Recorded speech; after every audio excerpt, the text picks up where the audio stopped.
இன்னைக்கு நம்ம இந்த வருஷத்திலே ரிலீஸ் ஆன one of the best Marvel காமிக்கை பற்றி தான் பார்க்க போகிறோம். த பிளட் ஹண்ட் ரத்த வேட்டை. மார்வல் யூனிவர்ஸுக்கும் வேம்பயர்ஸ் இருக்கிற யூனிவர்ஸுக்கும் கிராஷ் ஓவர் ஆயிடுது. இதனால மார்வல் யூனிவர்ஸுக்கு வேம்பயர்ஸ் யூனிவர்ஸில் உள்ள மொத்த வேம்பயர்ஸும் மார்வல் யூனிவர்ஸ்க்குள்ள வந்து அதோட ரத்த வேட்டையை தொடங்க ஆரம்பிக்குது. வேம்பயர்ஸோட ரத்த வேட்டையை எதிர்த்து நம்ம மார்வல் சூப்பர் ஹீரோஸ் ஜெயிச்சாங்களா இல்லையா அப்படிங்கிறத ஸ்டோரிகளை பார்த்து தெரிஞ்சுக்கலாம். அப்படியே நம்ம சேனலுக்கு சப்ஸ்கிரைபை தட்டி விட்டுருங்க. ரத்த வேட்டையை தொடங்குவோமா? வானத்தில் இருக்கிற சூரியன் கருப்பாக பயங்கரமாக இருக்கிற ஒரு கிரகத்துக்கு பின்னாடி மறைய ஆரம்பிக்குது. அதை பார்த்தா நியூயார்க் சிட்டியில் உள்ள மக்கள் சூரியன் மறைகிறத பார்த்து பயப்பட ஆரம்பிக்கிறாங்க. மக்கள்லாம் பேனிக் ஆகாத மாதிரி அங்கே உள்ள போலீஸ்லாம் மக்களை கன்வின்ஸ் பண்ண ட்ரை பண்ணிட்டு இருக்காங்க. அந்த இடத்துக்கு வந்து ஸ்கார்லெட் விட்ச் அயன்மேன் கிட்ட பேச ட்ரை பண்றாங்க. ஹலோ அயன்மேன், கேக்குதா? நான் இங்க தரையில மக்களோட பாதுகாப்புக்காக இருக்கேன். மேல வானத்துல பறந்துட்டு இருக்க உங்களுக்கு ஏதாவது தெரியுதா? இது எல்லாத்துக்கும் மார்க்கஸ் டேனியல்ஸா தான் காரணமா இருக்க முடியும்னு நான் நினைக்கிறேன். இதை பத்தி நீங்க என்ன நினைக்கிறீங்க? ஹலோ அயன்மேன், கேக்குதா?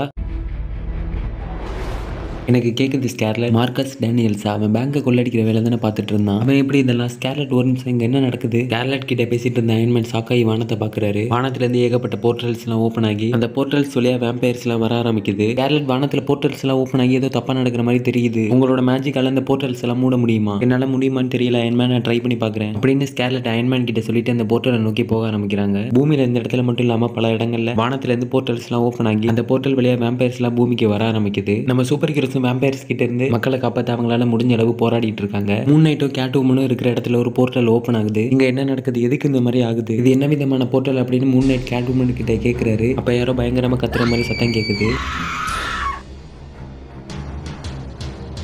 என்னாச்சுன்னு ரெண்டு பேரும் வானத்தை பார்க்குறாங்க. வானத்துல இருந்து அந்த போர்ட்டல் வழியா லட்சக்கணக்கில் வேம்பயர்ஸ் எல்லாம் பூமியில வந்து விழ ஆரம்பிக்குது. இதை பார்த்து நம்ம சூப்பர் ஹீரோஸ்க்கு என்ன பண்றது, எப்படி மக்களை காப்பாத்துறதுனே தெரியல. பூமியில இந்த இடத்துல மட்டும் இல்லாம இதே மாதிரி பல இடங்கள்ல பல நாடுகள்ல வானத்துல இருந்து போர்ட்டல்ஸ் ஓபன் ஆகுது. மற்ற உலக நாடுகளான Italy, Canada, China, Colombia, South Korea போன்ற மற்ற உலக நாடுகள்லயும் வேம்பயர்ஸ் அப்பியர் ஆகி அங்க இருக்க மக்களை கொண்டு திங்க ஆரம்பிக்குது. வேம்பயர்ஸ் அப்பியர் ஆன மற்ற உலக நாடுகள் எல்லாமே ரத்த வெள்ளத்துல மிதக்க ஆரம்பிக்குது. அதோட கட் பண்ணி டூம் ஸ்டாண்டர்ட் லட்வேரியா அப்படின்ற ஒரு இடத்த காட்டுறாங்க. இது என்ன இடம் அப்படின்னா நம்ம டாக்டர் டூம் கீழே இருக்கிற ஒரு இடம். அதாவது டாக்டர் டூம் ஆட்சி செய்யற ஒரு இடம். அவர் ஆட்சியில இருக்கிற லட்வேரியா எல்லை பகுதியோட பாதுகாப்புல நின்றுட்டு டாக்டர் டூம் இயற்கையோட விசுவாசத்தை நீங்க எல்லாம் பார்க்க போறீங்க. அது மட்டும் இல்ல, இந்த டாக்டர் டூம் நடத்துற பாடத்தையும் கத்துக்கோங்க. எல்லாத்துக்கும் மேல இந்த லட்வேரியாவோட எல்லை பாதுகாப்பை பத்தி யாரும் கவலைப்பட வேணாம் அப்படின்னு டாக்டர் டூம் ஏதோ ஒரு ஆணவத்துல யார்கிட்டயோ பேசிட்டு இருக்க மாதிரி தெரியுது.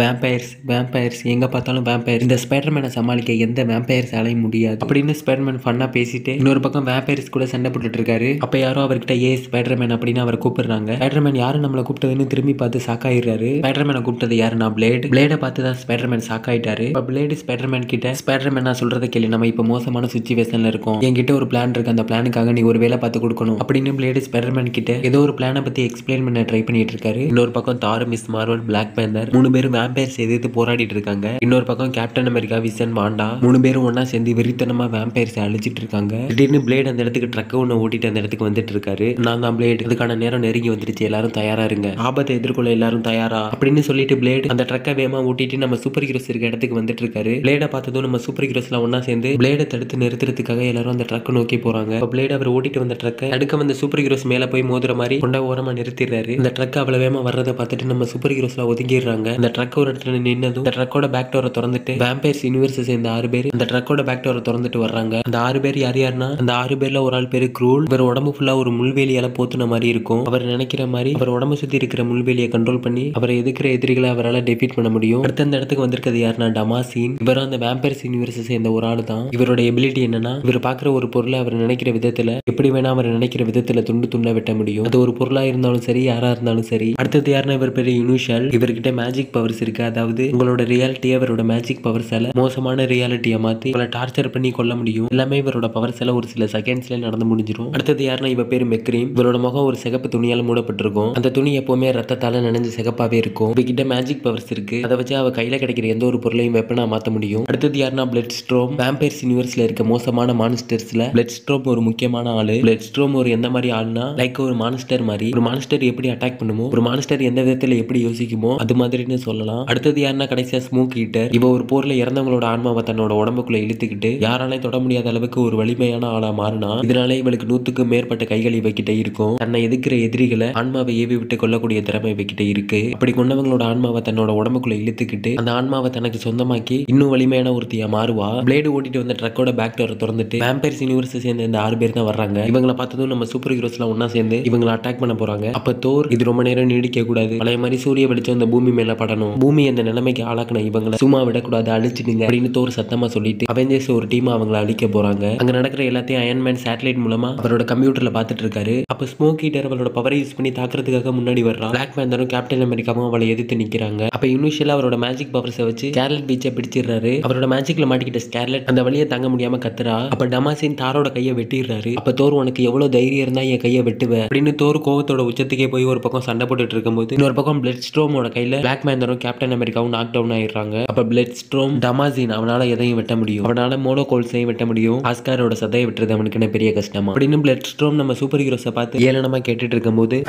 விஷனை தாக்கிடுறாங்க. விஷனுக்கு முதுகுல குத்துன அந்த பிளேடு மாதிரி உள்ள ஸ்டோன் விஷனோட உடம்பை கிழிச்சிட்டு நெஞ்ச பொழந்துட்டு முன்னாடி வந்துருது. அந்த இடத்துக்கு வந்து அயன்மேன் அங்க நடக்கிறத பார்த்துட்டு அவர் சூட்ல உள்ள பவரை யூஸ் பண்ணி எதிரியை தாக்குறதுக்குள்ள ரூலா அவரோட பவரை யூஸ் பண்ணி அயன்மேனோட சூட்டை அவர் உடம்பு சுத்தி இருக்கிற வேலியால பிடிச்சு இருக்கிறாரு. அதனால அயன்மேனோட சூட்டு வேலை செய்யாம அயன்மேன் கீழே விழுந்துடுறாரு. அப்ப க்ரூல அயன்மேன் கிட்ட, அயன்மேன் உன்னோட சூட்டுக்கு பின்னாடி நீ ஒளிஞ்சுக்கிட்டா உன்னை ஒன்றும் பண்ண முடியாதா, அந்த இரும்பு மண்டைக்குள்ள உன்னோட மண்டையை ஒளிச்சு வச்சிருக்க, அந்த இரும்பு மண்டைக்குள்ள இருக்கிற உன் மண்டையை தனியா வெளியே வெட்டி எடுக்கும் போது உனக்கு ஒரு வழி வரும் பாரு, அதை பார்க்க தான் நான் காத்துக்கிட்டு இருக்கேன் அப்படின்னு க்ரூல அயன்மேன் கிட்ட உன்னை கொல்ல போறேன்னு இந்த அக்கெல்லாம் சொல்லிட்டு இருக்காரு. அதுக்கு அயன்மேன் நோ நோ இப்படி நடக்க கூடாது அப்படின்னு சொல்லிட்டு அயன்மேன் அவருக்கு ஏற்பட்ட வழினால கத்திக்கிட்டு இருக்காரு. அப்படியே தோரை காட்டுறாங்க. தோர் உடம்பெல்லாம் டமாசினோட ஸ்டோன் பிளேட் தாரோட உடம்பெல்லாம் குத்தி கிழிச்சிட்டு தோரோட உடம்புல இருந்து ரத்தமா கொட்டிட்டு இருக்கு. அப்ப தோர் டமாசினை பார்த்து நீ என்னைய வெட்டதான் முடியும், உன்னால என்ன கொல்ல முடியாது, நான் கடவுள்றா அப்படின்னு தோர் கையில சுத்தியில வச்சுட்டு டமாசினை பார்த்து சொல்லிட்டு இருக்கும்போது டமாசினோட பிளேடு தாரோட தலையை குத்திட்டு அந்த பிளேடு தலைக்கு பின்னாடி வந்துடுது. ஒரு பக்கம் தாருக்கு இப்படி நடந்துருச்சு, இன்னொரு பக்கம் பிளட் ஸ்ட்ரோம் எதிர்த்த பிளாக் பேந்தருக்கு பிளட் ஸ்ட்ரோம் எதிர்த்த பிளாக் பேந்தருக்கு பிளட் ஸ்ட்ரோம் கையால அவரோட குடலை குத்தி கிழிக்கிறத பார்த்த மற்ற சூப்பர் ஹீரோஸ்க்கு என்ன பண்றதுன்னே தெரியல. அப்ப வாண்டா அவெஞ்சர்ஸ் இங்க இருந்து ஓடுங்க, நம்ம இப்ப சிந்தின ரத்தம் காயறதுக்குள்ள இவங்க மறக்க முடியாத மாதிரி ஒரு ரிவெஞ்சை கொடுத்தாகணும், அதுக்கு அவெஞ்சர்ஸ் நீங்க எல்லாம் உயிரோட இருக்கணும், இங்க இருந்து ஓடுங்க அப்படின்னு வாண்டா சொல்லிட்டு இருக்கும்போது அடிப்பட்ட உடம்போட அயன்மேன் அந்த இடத்துல டெலிபோர்ட் ஒன்று கிரியேட் பண்றாரு. அந்த டெலிபோர்ட் வழியா கான்சியஸ்ல இருக்க மிஸ் மார்வலை கூட்டிட்டு போறாரு. தோரோட நிலைமையை பார்த்ததும் மிஸ் மார்வல் தோரை பார்த்து தோர்னு கத்த, அப்ப அயன்மேன் நம்ம திருப்பி வந்து கவனிச்சுக்கலாம், நம்ம முதல்ல இங்க இருந்து போகணும் அப்படின்னு சொல்லிட்டு அந்த டெலிபோர்ட்டுக்குள்ள போறாங்க. அந்த டெலிபோர்ட்டுக்குள்ள போன இவங்க ரெண்டு பேர் கூட எப்படியோ அடிபட்ட உடம்போட கேப்டன் அமெரிக்காவும் விசனும் வந்துடுறாங்க. அதோட கட் பண்ணி டாக்டர் ஸ்ட்ரேஞ்சை காட்டுறாங்க. டாக்டர் ஸ்ட்ரேஞ்சும் கிளாவும் மார்வல் யூனிவர்ஸுக்குள்ள வந்த வேம்பயர்ஸை திருப்பி அனுப்புறதுக்காக ஒரு புது ஸ்பெல்ல கண்டுபிடிக்க ட்ரை பண்ணிட்டு இருக்காங்க. அந்த இடத்துக்கு பிளேடு வந்துடுறாரு. ஹாய் டாக்டர் ஸ்ட்ரேஞ்ச், கிளா ரெண்டு பேரும் என்ன பண்ணிட்டு இருக்கீங்க, நம்ம என்ன நிலைமையில இருக்கணும் உங்களுக்கு தெரியுதா, வேம்பயர்ஸ் எல்லாமே நம்ம உலகத்துக்கு வந்துருச்சு, நம்ம உலகம் ஆபத்துல இருக்கு, அவெஞ்சர்ஸ் எல்லாமே கிட்டத்தட்ட அழிஞ்சிட்டாங்க அப்படின்னு பிளேடு டாக்டர் ஸ்ட்ரேஞ்ச் கிட்டையும் கிளா கிட்டையும் சொல்றாரு. அதுக்கு டாக்டர் ஸ்ட்ரேஞ்ச் அவெஞ்சர்ஸ்க்கு என்னாச்சு, வேம்பயர்ஸ் வந்தது எங்களுக்கு தெரியும், ஆனா வேம்பயர்ஸோட பாதிப்பு இந்த அளவு இருக்கும்னு நாங்க எதிர்பார்க்கல, முதல்ல நம்ம உலகம் இருட்டுக்குள்ள மாட்டிட்டு இருக்கு, அந்த வெளிச்சத்துக்கு கொண்டு வரணும், சூரிய வெளிச்சம் நம்ம பூமி மேல படணும் அப்படின்னு டாக்டர் ஸ்ட்ரேஞ்ச் பிளேடு கிட்ட சொல்றாரு. அதுக்கு பிளேடு இந்த உலகம் ஒரு இருட்டுக்குள்ள மாட்டிக்கிட்டதுக்கும் வேம்பயர்ஸ் நம்ம உலகத்துக்கு வந்ததுக்கும் யார் காரணம்னா அது நான் தான் அப்படின்னு பிளேடு பேசிட்டு இருக்கும்போது அவரோட கத்தியை வச்சு டாக்டர் ஸ்ட்ரேஞ்சோட உடம்ப ரெண்டா வெட்டிடுறாரு. இதோட இஷ்யூ 1 முடியுது. மார்வல் யூனிவர்ஸ்க்குள்ள எப்படி வேம்பயர்ஸ் எல்லாம் வந்துச்சு, பிளேடு ஏன் எல்லாரையும் கொல்றாரு, அவெஞ்சர்ஸ் கிட்டத்தட்ட அழிஞ்சிட்டாங்க, இனி மார்வல் யூனிவர்ஸ் வேம்பயர்ஸ் கிட்ட இருந்து யார் காப்பாத்த போற, என்ன நடக்க போகுது அப்படின்றத இஷ்யூ 2ல பார்ப்போம். அப்படி நம்ம சேனலுக்கு சப்ஸ்கிரைப் தட்டி விட்டுருங்க. அடுத்த வீடியோல பார்க்கலாம்.